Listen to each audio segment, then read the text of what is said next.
Ambedkar stadium के खेल मैदान में चल रहा मिट्टी चोरी का खेल। मिट्टी खोद जमीन में दबाया जा रहा मलबा। गहरी नींद में सो रहा खेल व खनन विभाग। मिट्टी खनन कर दबाया जा रहा मलबा पत्थर। शहर में पहले भी घट चुकी अवैध तौर पर मिट्टी उठाने की घटनाएं।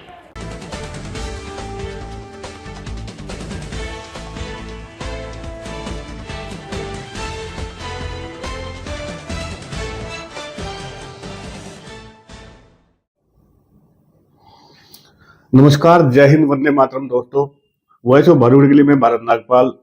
आज हम चर्चा करने के लिए बैठे हैं कि एक विशेष मुद्दा है। बहादुरगढ़ में पिछले दिनों 3-4 घटनाएं ऐसी दिखाई भी होंगी और पढ़ी भी होंगी, आपने पेपर में पूरी चर्चा रही कि मिट्टी चोरी की वारदातें बहादुरगढ़ के अंदर हुई। पहली घटना जो आपकी नजर में आई होगी कि झज्जर रोड पर जो है वहां से मिट्टी उठाई गई, फिर सेक्टर 7 से उठाई गई और अभी पीछे जो कम्युनिटी सेंटर के अंदर हवन यज्ञ चला वहां से भी मिट्टी उठाने की घटना सुनाई दी है बहादुरगढ़ के अंदर। और अभी एक नई घटना जो चल रही है, घटनाक्रम चल रहा है अभी कि अंबेडकर स्टेडियम जो है, अंबेडकर स्टेडियम जो खेल मैदान है, खेल मैदान से मिट्टी उठाई जा रही है। और यह सब जो है खनन विभाग की जो गहरी नींद में सोया हुआ है उसकी नाक के नीचे चल रहा है। खेल मैदान की मिट्टी को उठा करके कहाँ भेजा जा रहा है कुछ पता नहीं, उस मिट्टी को बेचा जा रहा है कुछ पता नहीं, परंतु जो गलियों का निर्माण हो रहा है उसका जो मलबा है वो मिट्टी निकालने के बाद उस खड्डे को भरने में प्रयोग किया जा रहा है। बहुत बड़ी घटना है। तो जो ये पूरी घटना है उस घटनाक्रम का वीडियो आप देख रहे हैं। 2 वीडियो आज हम आपको दिखा रहे हैं जो चल रहे हैं। उन 2 वीडियो के अंदर 2 तस्वीरें हैं और दोनों तस्वीरों के अलग अलग पहलू हैं। पहला पहलू ये है कि जो खेल मैदान है, इतना करोड़ों रुपए का बजट लगा करके जो अंबेडकर स्टेडियम बनाया गया है, उस अंबेडकर स्टेडियम के अंदर कितनी खेल सुविधाओं का वहां पे अभाव है वो पूरे शहर को पता है कि स्टेडियम बनने के बावजूद भी वहां पे सुविधाओं का अभाव है। जो बिल्डिंग थी वो भी जर्जर हालत में और साफ सफाई व्यवस्था जो है, रख रखाव उसका बिल्कुल ही खंडित हो चुका है। और जो अब मिट्टी निकालने की घटना हुई उसमें कहीं ना कहीं आगे आने वाले समय के अंदर जो खिलाड़ी हैं, जो हरियाणा हमारा जाना जाता है खेल नर्सरी के तौर पे, विशेष तौर से हमारा झज्जर जिला और बहादुरगढ़ शहर पहलवानों की नर्सरी और राष्ट्रीय अंतर्राष्ट्रीय स्तर पर बड़े बड़े पहलवान और किसी भी खेल संप्रदा के अंदर बहुत ही प्रतिभाशाली खिलाड़ी जो है हरियाणा से निकल के जाते हैं, चाहे वो ओलंपिक में जाए, एशियाड में जाए, मेडलों से जो है हरियाणा की झोली भरी हुई है। पर अगर इस प्रकार के खेल मैदानों के अंदर इस प्रकार की घटनाएं अंजाम होंगी तो आगे भविष्य में क्या होगा वो भविष्य के गर्भ में है। और दूसरी तस्वीर का पहलू है बहादुरगढ़ की एक बड़ी समस्या का जो बेसहारा गौवंश की है।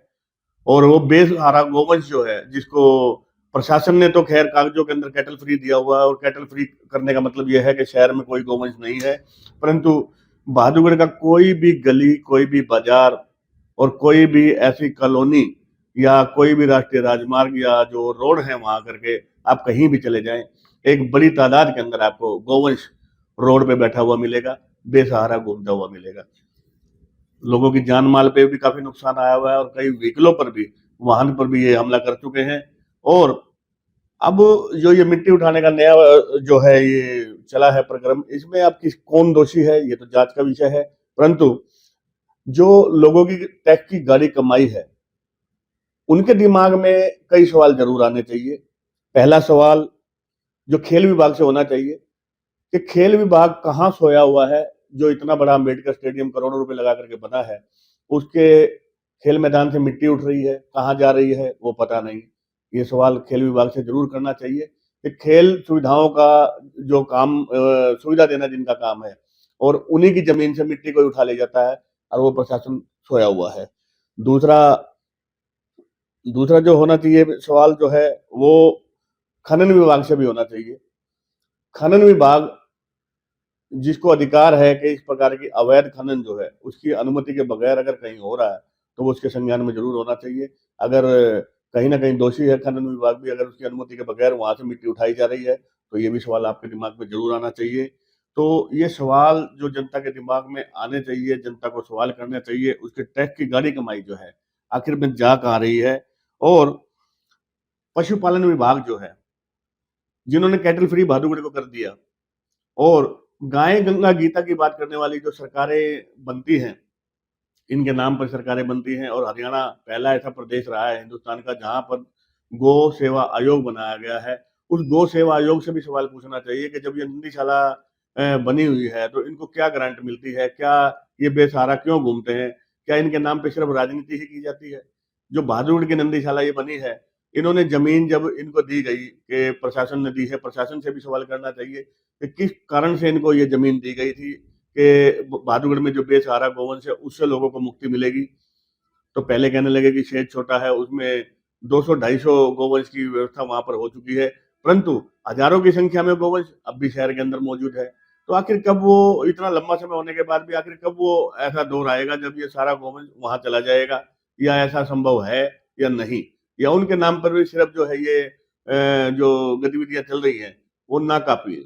तो इतना जो गोवंश है इसकी हालत क्यों खराब है, एक सवाल जरूर बनता है सामाजिक संगठनों से, धार्मिक संगठनों से। जब नजफगढ़ रोड पर कोई खोर गोवंश की तोड़ी जाती है तो एक बड़ी संख्या के अंदर जो गोवंश गो भक्त हैं और सामाजिक संस्थाएं, धार्मिक संस्थाएं वहां पर धरने के लिए बैठ जाती है, पूरे प्रशासन में हड़कंप मच जाता है।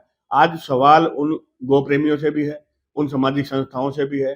अब वो सामाजिक संस्थाएं क्यों सोई हुई है कि जिनको सवाल करना चाहिए प्रशासन से कि नंदीशाला के नाम पर इतनी बेशकीमती जमीन आपने ली है और जो वादा किया था कि भी गोवंश को जो हम शरण देंगे और इनका भरण पोषण करेंगे, आज वो कहाँ है। सामाजिक संस्थाएं उनको पूछना चाहिए कि अब भी ये बेसहारा गोवंश सड़कों के ऊपर इतनी दयनीय स्थिति में क्यों है।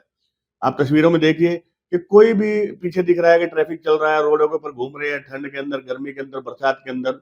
अब वो संगठन कहाँ है, वो गोरक्षक कहाँ है, आखिर वो चुप है तो चुप क्यों है।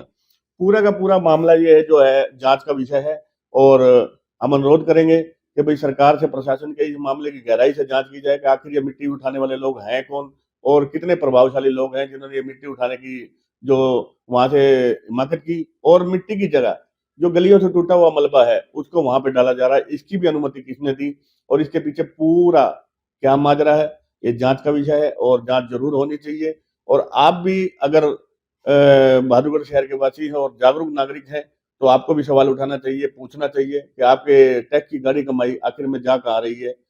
और इसके अलावा आप अपने आसपास के माहौल से अगर इस प्रकार की घटनाएं होती हैं सजग रहें, सतर्क रहें। वॉइस ऑफ भारत के लिए मैं भारत नागपाल, धन्यवाद, जय हिंद। अगर आपको हमारा चैनल अच्छा लगता है तो हमारे चैनल को लाइक करें, शेयर करें, कमेंट करें और चैनल को सब्सक्राइब करना बिल्कुल ना भूलें। वॉइस ऑफ बहादुरगढ़, आपकी अपनी आवाज़।